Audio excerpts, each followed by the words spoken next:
Hi everyone, my name is Lisa Delorme and I'm co-founder and CEO of RentFrockRepeat. I won't spend too much time on what we do. We're a collaborative consumption company. We rent designer dresses. Today that's what we rent. There's other product lines that we're going to be moving into in the future. But we rent designer dresses. We started in May of 2011 in my basement. Today we have over 54,000 members across Canada and continue to grow every month. Which is great. We now have 9 employees, so you can look us up online. That's as much time as I'll spend on our company, and we can ask questions about that afterwards. When I was asked to talk tonight and had 5 minutes, I thought, what knowledge could I impart? And I thought with a room full of people, you always come out to network, you have a small talk, maybe there's a couple of people, you grab business cards and you think, you know what, maybe there's something we could do together, maybe we could cross-promote, or maybe, you know, there's different levels that you start thinking about. You know, I just said we had 54,000 members in our database. We've had people come up to us afterwards and say, we should do a cross-promotion. And you're like, oh, great, you know, how many people do you have in your database? And it shouldn't matter, but it's just having that strategy that you want to sit down. We used to think when we were first getting started, hey, there's some people we'd like to partner with. You know, they have a great brand that would work really well with ours. So I wanted to talk today about how to approach that opportunity in 5 minutes or less. I'll put this contact information up at the end as well, so if you do want to get in touch or have questions, I would say email's probably the best way to get in touch with me. Okay, if I say anything somewhat intelligent, feel free to quote me on Twitter at RentFrockRepeat. So, partnerships defined, or leveraging partnerships. A commitment between 2 or more parties in a collaborative relationship who strive to achieve shared objectives through a spirit of trust and openness. So let's look at some successful partnerships.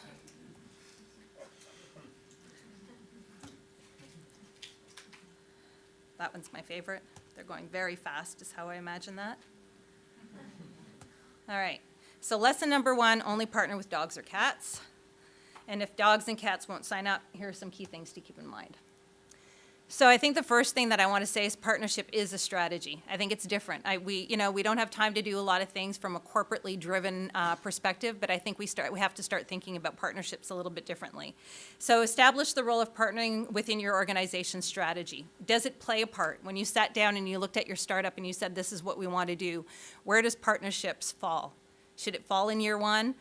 You know, we've been open since 2011, but we really started looking at partnerships in 2015 because we could get sidetracked. We found ourselves getting sidetracked very quickly.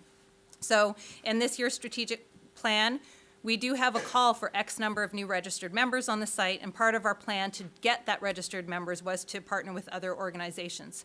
As a matter of fact, this lovely lady sitting in the green dress in the front row is our business development manager that just joined us in September, and she was tasked to find 2 new partners a week, and we have, very detailed KPIs she mentioned today, and she's doing a fantastic job in going out and getting 4 partnerships a week. So doing a great job, but we wanted to make sure there was a strategy in place for that. So 2, prepare for partnering. You have to prepare. Again, it's great to meet up with somebody and ask them to go for coffee, but if you're only thinking about let's brainstorm while we're there having coffee, you've probably already lost the battle, because that's how you end up at 3- and 4-hour coffee meetings, talking about all these amazing things that you're going to do, and then you get back to the office and you've wasted 3 or 4 hours because there wasn't any strategy in place. So prepare, develop requirements and selection criteria for a potential partner. Look at cultures and behaviors. There's some people we have approached, and when we went through the details, we thought, would we really have partnered with that person if we had a better understanding of what their goals and their culture looked like as well? So, example for our criteria has the same target market. We look for socially active women. Women are going to need a dress if they go to a lot of events.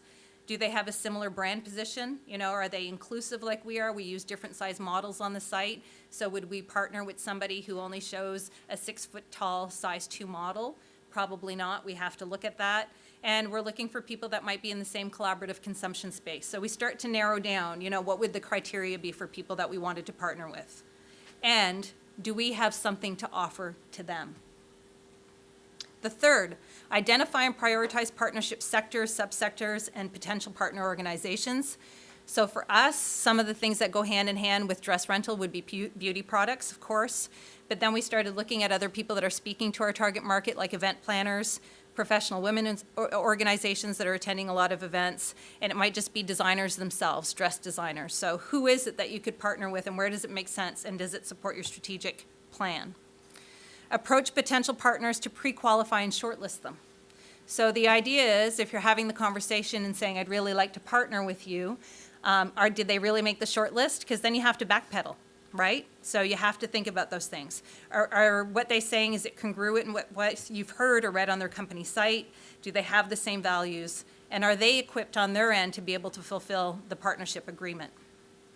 Number 5, establish alignment between potential partners. What's their objectives? Why are they doing this? What do they want to accomplish? How important is the partnership to their growth and success? Because if it's not important, chances are they're probably not going to execute very well in the partnership. Number 6, assess cultural compatibility and identify differences. Will they give you the reports that you're looking for? Will there be complete transparency? And then 7 is develop in clear business language a partnership framework covering processes and behaviors. And this might seem like, who has the time to do that? But I'll tell you, if you don't have the time to do that, you're going to spend a lot of time fighting. So have a general terms of the agreement. There's agreements that exist out there. Take them as templates. Write down what the general agreement's going to be. This is a partnership. If it's worth doing, it's worth taking the time to set up properly.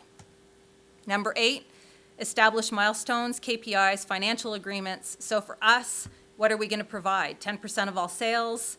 Is it site traffic that we want to be able to measure? How much site traffic did they bring to us? If we're doing a cross promotion, we just did a cross promotion with 10 Spot, another great entrepreneur. It's a beauty bar. So we established how would we measure the results of what we were doing. So this is not about simply emailing a company you think it'd be cool to partner with. We think about doing that every day. We're guilty of that, and we were guilty of that at the very beginning, of just saying, hey, I'd love to do something, and then you're down a rabbit hole. You need to add as much value, if not more, than what they can offer you. That's always how you have to go to the table. You need a plan, and it can be the best or worst thing you do for your company. In our 54,000 members, 0 marketing dollars, there's got to be a strategy in place. Partnerships worked really, really well for us. But I think it's because of the approach that we took. And so that was one of the biggest learnings, and a lot of questions that I get from other people. How did you get to 54,000 members? And that was one of the key strategies that we had in place. So we prepared for this. As a favor, all I said, I didn't spend too much time on RentFrockRepeat. It's not about us. But if you have 5 friends that you think might need a designer dress for an event, much appreciated. My contact information again.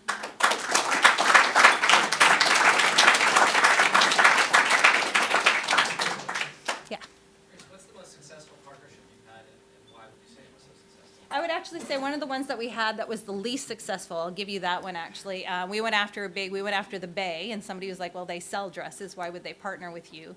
But we went after it with a certain strategy in mind. We wanted to do pop-up shops with where they're at, and just the meetings that we had with them, and helping them understand who we are, what we were doing, and trying to get to a place, but came in with a very, very clear strategy.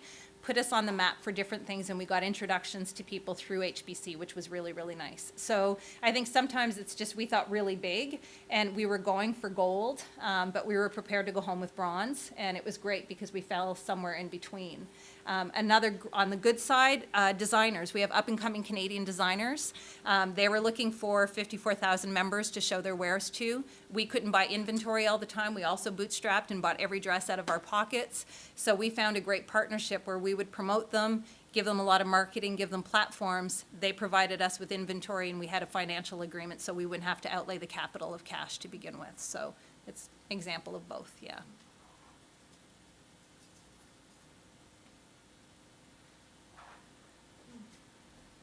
Yeah. I find that a lot of startups don't budget for marketing in the early stages. Why do you think that is, and why didn't your company do that in the beginning? We did the same thing. We partnered, we budgeted for public relations. I mean, we said, here's how much money we have, where are we going to spend it? And marketing's such a it's such a hole, it can be such a trap for you, that although we budgeted for it, we kind of worked on the $0 marketing. That's a background that I have from a previous role in a previous company, that we always started with, how could we get the word out at $0? What does that look like? And we worked as hard on those strategies as we did on everything else, instead of saying, well, we just don't have any money, let's get on Twitter and start doing some social media. We applied some strategy behind it. But I think literally startups don't have the money, and marketing is a big, big, huge, hairy dollar amount, and so you have to be pretty creative. And that's why, quite honestly, I thought that would be the most effective if people are just getting started. You need to know that you can leverage your opportunities through partnerships, but it's about doing them right instead of spending a lot of time doing nothing. Yeah.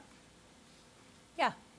For the 5 friends, does it matter whether you're located in Toronto, Canada, international? Canada. So we ship right across the country. Thanks for asking. Yeah. The 5 friends, women anywhere across Canada, we will ship right to their front door. I love that question. Thank you.